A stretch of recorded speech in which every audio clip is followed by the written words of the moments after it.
Hello everyone, আসসালামু আলাইকুম। কেমন আছেন আপনারা সবাই? আজকে আপনাদের সাথে শেয়ার করতে যাচ্ছি কিভাবে কম বাজেটে স্কিন কেয়ার করা যায়। মূল আলোচনায় যাওয়ার আগে বলে রাখি, আমি আপনাদেরকে যে টিপসগুলো দিচ্ছি এগুলো কিন্তু সবই আমি পার্সোনালি ইউজ করে খুব ভালো ফলাফল পেয়েছি দেখে কিন্তু তা আপনাদের সাথে শেয়ার করছি। তো চলুন দেরি না করে মূল আলোচনায় চলে যাওয়া যাক। কম বাজেটের মধ্যে স্কিন কেয়ার করতে গেলে অনেক নিয়ম অবলম্বন করতে হয় এবং অনেক কিছুর উপর কিন্তু ডিপেন্ড করতে হয়। যেমন একটার অল্টারনেটিভ হিসেবে যদি আরেকটা ব্যবহার করেন তবে অবশ্যই কিন্তু ওই জিনিসটার কিছুটা গুণাগুণ এর ভিতর থাকতেই হবে। তাই আজকে আপনাদের কাছে তাই শেয়ার করব যে কিভাবে কম বাজেটের মধ্যে একটা অল্টারনেটিভ হিসাবে আরেকটাকে ব্যবহার করে স্কিন কেয়ার করতে পারবেন। প্রথমে আসি ময়শ্চারাইজার নিয়ে। ময়শ্চারাইজার কিন্তু স্কিনের জন্য খুব ভালো। ময়শ্চারাইজার স্কিনকে অনেকটা সফট করে। তাই ময়শ্চারাইজারের অল্টারনেটিভ হিসাবে আপনারা চাইলে ভ্যাসলিনকে ব্যবহার করতে পারেন। কারণ ময়শ্চারাইজারের ভিতরে যেসব উপাদানগুলো থাকে ভ্যাসলিনেও তাই থাকে। ভ্যাসলিনে থাকে ভিটামিন এ, ভিটামিন বি3। এগুলো কিন্তু স্কিনকে সফট করতে সাহায্য করে, স্কিনের রাফনেস দূর করে এবং স্কিনকে অনেকটা গ্লো করতে সাহায্য করে। তাই ময়শ্চারাইজারের পরিবর্তে ভ্যাসলিনটাকে ব্যবহার করতে পারেন। এবার আসি আই ক্রিম নিয়ে। আমরা অনেকে মনে করে থাকি যে চোখের নিচে ডার্ক সার্কেলগুলো দিন দিন রিমুভ হয়ে যাবে, এটা কোনো সমস্যাই নয়, এটা আস্তে আস্তে চলে যাবে। কিন্তু না, এটা একদম ভুল ধারণা। আই ক্রিমটা ব্যবহার করা জরুরি। তাই আই ক্রিমের পরিবর্তে আপনারা চাইলে ভ্যাসলিনকে ব্যবহার করতে পারেন। কারণ ভ্যাসলিন খুব দ্রুত ডার্ক সার্কেলগুলোকে অ্যাবজর্ভ করে এবং চোখের নিচে ডার্ক সার্কেলগুলোকে দিন দিন রিমুভ করতে সাহায্য করে। তাই আই ক্রিমের পরিবর্তে ভ্যাসলিনটাকে ব্যবহার করতে পারেন। এবার আসি সিরাম বা টোনার নিয়ে। সিরাম বা টোনারটাও কিন্তু আমরা সবাই কম বেশি ব্যবহার করি। আর একটু ঘরোয়াভাবে যদি আমরা তৈরি করি তাহলে কিন্তু খুব ভালো হয়, কম বাজেটের মধ্যেও হয়। তাই আজকে আপনাদের সাথে আমি শেয়ার করব কিভাবে ঘরোয়াভাবে সিরাম বা টোনার তৈরি করতে পারেন কম বাজেটের মধ্যে।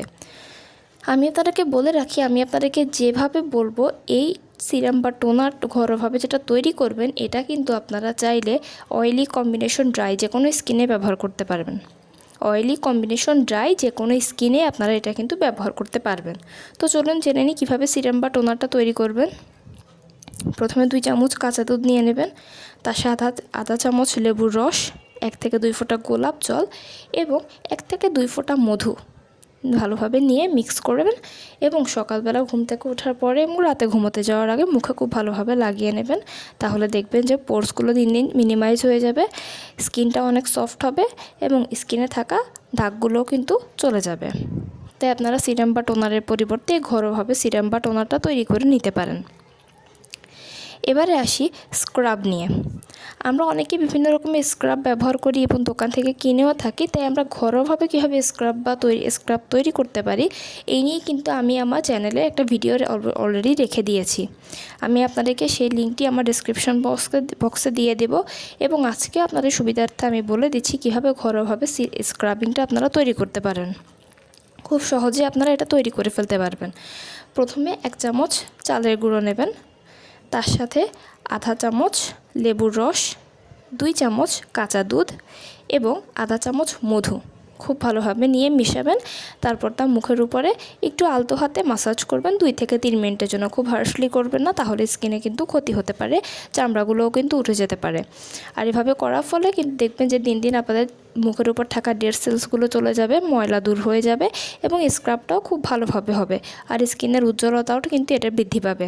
তাই আপনারা স্ক্রাবার না কিনেই কিন্তু স্ক্রাবিংটা করতে পারবেন এই ঘরোয়াভাবেই। তো কেমন লাগলো আমার ভিডিওটি? যদি ভালো লেগে থাকে তাহলে অবশ্যই লাইক এবং কমেন্ট করবেন এবং আমার চ্যানেলটিকে সাবস্ক্রাইব করবেন। সবাই ভালো থাকবেন, সুস্থ থাকবেন। আসসালামু আলাইকুম।